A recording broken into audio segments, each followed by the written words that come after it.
അസ്സലാമലൈക്കും. Hi friends and families, എല്ലാവർക്കും അയാൻസ് വേൾഡിലേക്ക് സ്വാഗതം. ഇന്ന് ഞാനൊരു ചെറിയൊരു വീഡിയോ കൊണ്ടാണ് വന്നേക്കുന്നത്. സത്യം പറഞ്ഞു കഴിഞ്ഞാൽ ഇത് എൻ്റെ ഫസ്റ്റ് വീഡിയോ ആണ്. അപ്പോൾ എന്ത് വീഡിയോ എടുക്കേണ്ടതെന്ന് അറിയാൻ വയ്യാണ്ട് ഇങ്ങനെ ഇരുന്നപ്പോൾ തോന്നിയതാണ്. ഇത് എൻ്റെ വീട്ടിൽ 2 കബോർഡ് ഉണ്ട്. ആ കബോർഡ് എങ്ങനെയാണ് ഒതുക്കി വെച്ചേക്കുന്നത്, അപ്പോൾ എല്ലാവർക്കും അതൊരു യൂസ്ഫുള്ളും ആവും എന്ന് വിചാരിച്ചെടുത്തതാണ്. അത് കണ്ടില്ലേ, ഇത് നമ്മൾ പുറത്ത് പോകുമ്പോഴായാലും വീട്ടിലിടുന്ന എല്ലാ ഡ്രസ്സും കബോർഡിൽ ഇങ്ങനെ ഒതുക്കി വെച്ചേക്കാണ്.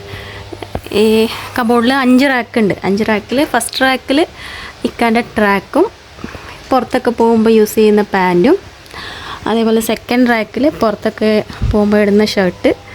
ഇത് എൻ്റെ ഡ്രസ്സാണ് കേട്ടോ. അതേപോലെ അബായയുടെ ഷോളും ഡ്രസ്സിന് യൂസ് ചെയ്യുന്ന മാച്ചിങ് ആയ ഷോളും കാര്യങ്ങളൊക്കെ ഒരു റാക്കിലിങ്ങനെ സെറ്റാക്കി മടക്കി വെച്ചിട്ടുണ്ട്. അതിൻ്റെ ബാക്കിൽ എന്ന് വെച്ച് കഴിഞ്ഞാൽ നിങ്ങൾക്കറിയാം, കാണിച്ചു തരാം ഞാൻ കേട്ടോ. ഇതിൻ്റെ ബാക്കിൽ ഞാൻ ഫുൾ പാൻറ്റും കാര്യങ്ങളൊക്കെയാണ് വെച്ചേക്കുന്നത്. അപ്പോൾ അത് നമ്മളധികം യൂസ് ചെയ്യാത്തത് അതുപോലെ ഡ്രസ്സൊന്നും ബാക്കിൽ വെച്ചേക്കുന്നതാണ്. 3-ാമത്തെ റാക്കിൽ വീട്ടിൽ യൂസ് ചെയ്യുന്ന ടീഷർട്ടും മുണ്ടും ഇന്നറും കാര്യങ്ങളൊക്കെയാണ്. അതേപോലെ അതിൻ്റെ താഴത്തെ റാക്കിൽ കൊച്ചിൻ്റെ ഡ്രസ്സാണ്, അയാന് ബേബിയുടെ ഡ്രസ്സാണ് ഇതെല്ലാം. അവൻ്റെ ബാക്കിലും ഇതേ തന്നെ സെയിം സംഭവം തന്നെ ഞാൻ മടക്കി വെച്ചേക്കുന്നതാണ്. ഇതിൻ്റെ ബാക്കിൽ ഇത് ഫുള്ള് നമ്മൾ പുറത്തൊക്കെ പോകുമ്പോൾ യൂസ് ചെയ്യുന്ന ഡ്രസ്സും കാര്യങ്ങളാണ്, കണ്ടില്ലേ. അതേപോലെ അവൻ്റെ വീട്ടിലിടുന്ന ഡ്രസ്സും കാര്യങ്ങളൊക്കെ ഇങ്ങനെ ട്രെയിലാണ് ആക്കി വെച്ചേക്കുന്നത്. അതാകുമ്പോൾ നമുക്ക് പെട്ടെന്ന് എടുക്കാൻ പറ്റുമല്ലോ. ഈ ഒരു ട്രെയിൽ അവൻ്റെ സോക്സ്, അവൻ്റെ ക്യാപ്പ്, ഷീറ്റും കാര്യങ്ങളൊക്കെയാണ്. വേറൊരു ട്രെയിലിൽ, ഈ ട്രെയിൽ അവൻ്റെ ഡെയിലി യൂസ് ചെയ്യുന്ന ബനിയനും ടീഷർട്ട്സും ഷർട്ട്സും എല്ലാം ഇങ്ങനെ മടക്കി വെച്ചേക്കുന്നതാണ്. പിന്നെ വേറെ ഒരു ഇതിൽ ബോക്സിൽ കുഞ്ഞു ഷോർട്ട്സാണിത്. ഇതൊക്കെ കുഞ്ഞു ഷോർട്ട്സ്. വേറെ ബോക്സിൽ അവൻ്റെ ലോങ് ഷോർട്ട്സും കാര്യങ്ങളൊക്കെയാണ്. അങ്ങനെ ഞാൻ 4 ബോക്സാണ് ആക്കിയേക്കുന്നത്. അതേപോലെ തന്നെ ഈ ഏറ്റവും ലാസ്റ്റ് ഇത് എൻ്റെ ഡ്രസ്സാണ്.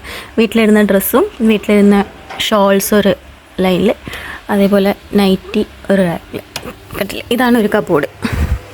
പിന്നെ അടുത്ത കബോർഡിൽ ഇത് ഡെയിലി ഓഫീസിൽ യൂസ് ചെയ്യാൻ വേണ്ടിയിട്ടുള്ള ഷർട്ടും ടീഷർട്ടും കാര്യങ്ങളൊക്കെയാണ്,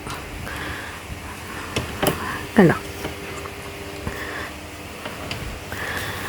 അതിൻ്റെ തൊട്ട് താഴെ തന്നെ അതായത് ബേബിയുടെ കൊച്ചിൻ്റെ ടവലാണ്, അവൻ്റെ ഡൈപ്പറും കാര്യങ്ങളൊക്കെയാണ് അവിടെ വെച്ചേക്കുന്നത്. അതിൻ്റെ താഴത്തെ ഷെൽഫിൽ നമ്മൾ ഡെയിലി യൂസ് ചെയ്യുന്ന ബെഡ്ഷീറ്റും പിന്നെ പില്ലോ കവറും, അതേപോലെ ഇത് ഫുള്ള് ടവലും കാര്യങ്ങളൊക്കെയാണ്. ഇത് പില്ലോ കവറ് ഇതിനെ മടക്കി വെച്ചേക്കുന്നതാണ്.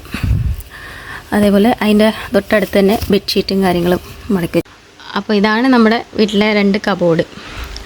അപ്പോൾ ഇൻഷാ അല്ലാഹ് ഇതിൻ്റെ ഡീറ്റെയിൽ ആയ ഒരു വീഡിയോ നിങ്ങൾക്ക് ഒരു ഹെൽപ്ഫുള്ളാവുന്ന രീതിയിൽ ഇതൊക്കെ എങ്ങനെയാണ് സെറ്റാക്കേണ്ടത്, മടക്കേണ്ട കാര്യങ്ങളൊക്കെ ആയിട്ടുള്ളൊരു വീഡിയോ ഇൻഷാ അല്ലാഹ് എത്രയും പെട്ടെന്ന് ഞാൻ ചെയ്യുന്നുണ്ട്. അപ്പോൾ നിങ്ങൾക്ക് എൻ്റെ വീഡിയോ ഇഷ്ടപ്പെടുമെന്ന് ഞാൻ വിചാരിക്കുന്നു. ഇഷ്ടപ്പെട്ട എല്ലാവരും ലൈക്ക് ചെയ്യാനും സബ്സ്ക്രൈബ് ചെയ്യാനും മറക്കണ്ട കേട്ടോ. Thank you so much.